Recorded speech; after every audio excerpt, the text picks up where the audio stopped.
प्रणाम फ्रेंड्स, प्रणाम सुनसा जी। मैं आज एक नया टॉपिक लेकर आया हूँ। हम लोग जो बीतक पढ़ते हैं, ये बीतक जो है मुग़ल साम्राज्य के औरंगज़ेब के दौर का एक डॉक्यूमेंट है, वैसे भी हम देख सकते हैं। मैं काफ़ी साल से इसको पढ़ रहा हूँ, सुन भी रहा हूँ, लेकिन पहली बार मेरे अंदर एक बात आई कि हम उस ज़माने के सोसाइटी और आज के ज़माने के सोसाइटी को कंपेयर करना है संदर्भ में हमारे बीतक के अनुसार कि लालदास जी ने जो भी बीतक में लिखा है कि उस ज़माने के सोसाइटी का एक पिक्चर मिलता है हमको। उस पिक्चर के बारे में मैं एक स्केच डाल के रखा हूँ। उस स्केच के अनुसार आज आप लोगों से मैं कुछ चर्चा करना चाहता हूँ। पहला चीज़, उस टाइम में औरंगज़ेब का शासन चलता था और राजस्थान में कुछ जो है राजपूतों का शासन होता था और दक्षिण में भी डीप जहाँ महाराष्ट्र में आ जाते हैं वहाँ कुछ हिंदू शासक और मुसलमान शासक शासन करते थे। ये हमको समझ में आ रहा है।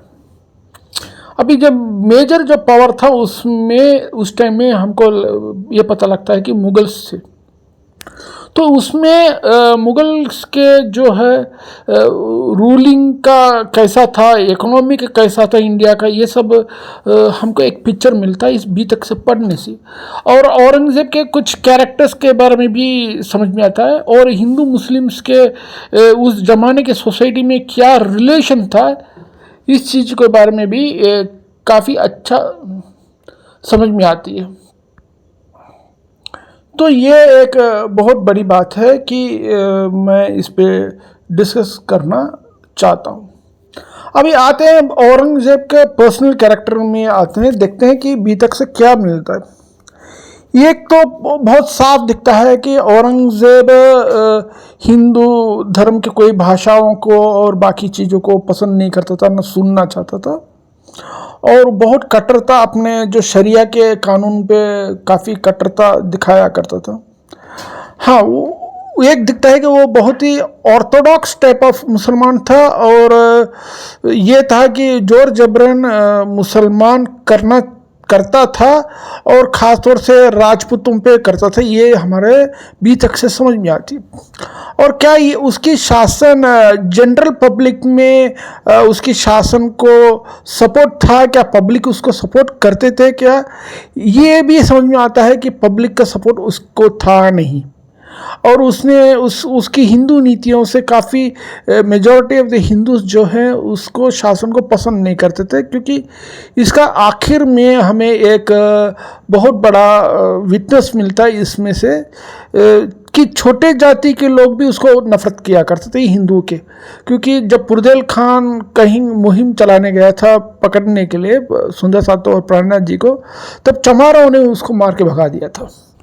तो ये दिखाता है कि चमार लोग भी, छोटे से छोटे जाति के लोग भी औरंगज़ेब के शासन को पसंद नहीं किया करते थे। और हमें ये देखना है कि क्या रिलीजियस फ्रीडम था क्या नहीं। जैसे कि आज के तारीख में गल्फ़ कंट्रीज़ में रिलीजियस फ्रीडम नहीं है, कोई हिंदू जाके वहाँ ना मंदिर बना सकता, ना अपना पूजा पाठ कर सकता है, इस तरह का था। तो औरंगज़ेब के शासन में ये पता लगता है कि उस मुग़ल शासन में काफ़ी हद तक जो है रिलीजियस फ्रीडम था, क्योंकि कुछ बातें ऐसे आती है कि बाहर कृष्ण के भजन होते थे, ये सब होते थे, रेड फोर्ट के बाहर भजन करके जाते थे, ये सब मिलती है सुनने के लिए।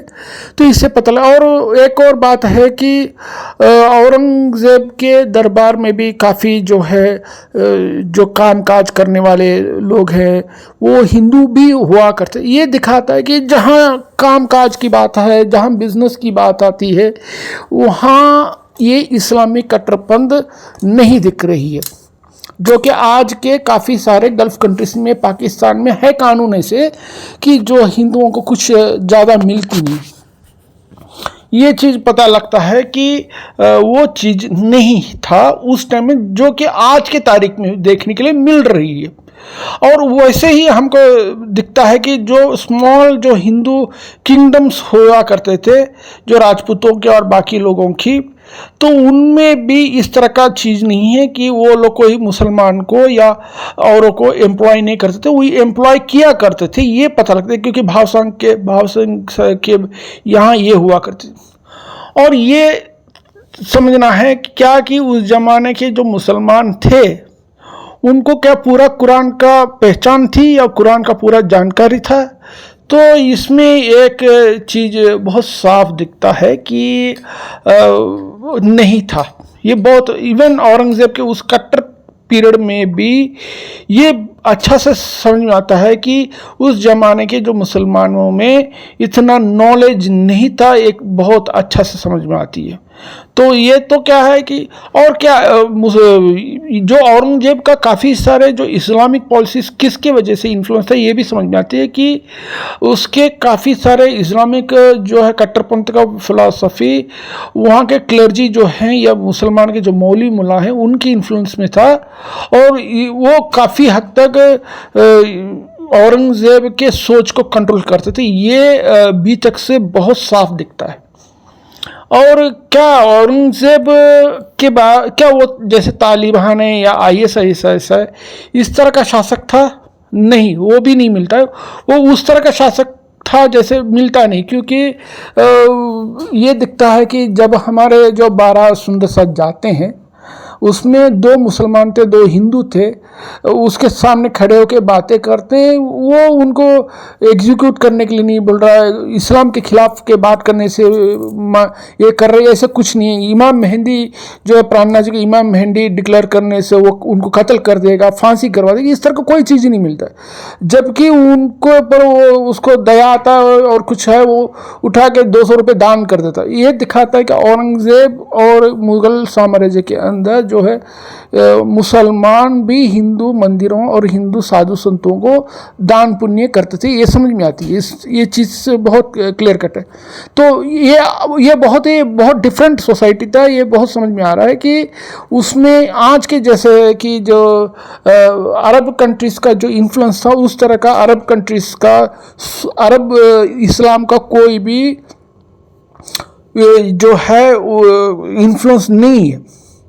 उनका इवन उस टाइम का लेखकों का भी कोई इन्फ्लुएंस नहीं, ये पता लगता है। वैसे ही हमारे हिंदू धर्म में देखें तो हिंदू धर्म के अंदर जो आज के काफ़ी सारे जो पंथ निकल पड़े जैसे निरंकारी है और ये सब कुछ ऐसी पंथ है, काफ़ी सारे जो पंथ हैं उस टाइप के पंथ नहीं मिलते। उसमें हमको देखने को मिलता है कि जैसे कबीर जी है और वैष्णव लोग हैं, इस तरह के पंथों के बारे में सुनने की मिलती है।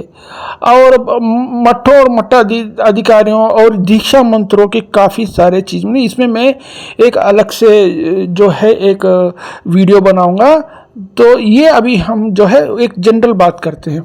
तो इकोनॉमिकली मेरे समझ में आती है कि पीपल वेयर नॉट, बहुत ज़्यादा सफरिंग नहीं था और उसमें गवर्नमेंट इंटरफेरेंस ज़्यादा नहीं था, काफ़ी ये लोग लिबरल थे। Even at the time of जजिया टैक्स लगा था, ही वॉज अनपॉपुलर फ्रेंड। और जजिया टैक्स का कितना उस टाइम में हिंदू समाज में जो है उसका इफेक्ट था ये मुझे पता नहीं, इसके लिए और हिस्ट्री का स्टडी करना पड़ेगा, लेकिन अभी तक में इसका कोई जिक्र नहीं मिल रहा। लेकिन ये दिखाता है कि उस टाइम का जो था, मैं एक ब्रीफ आउटलाइन दिया है कि उसके रूलिंग के टाइम में कैसा होता था। आगे ये पार्ट 1 है, पार्ट 2 में और आगे हम ज़्यादा बातें डिस्कस करते हैं। जय हिंद, जय भारत, श्री प्राणनाथ प्यारे की जय।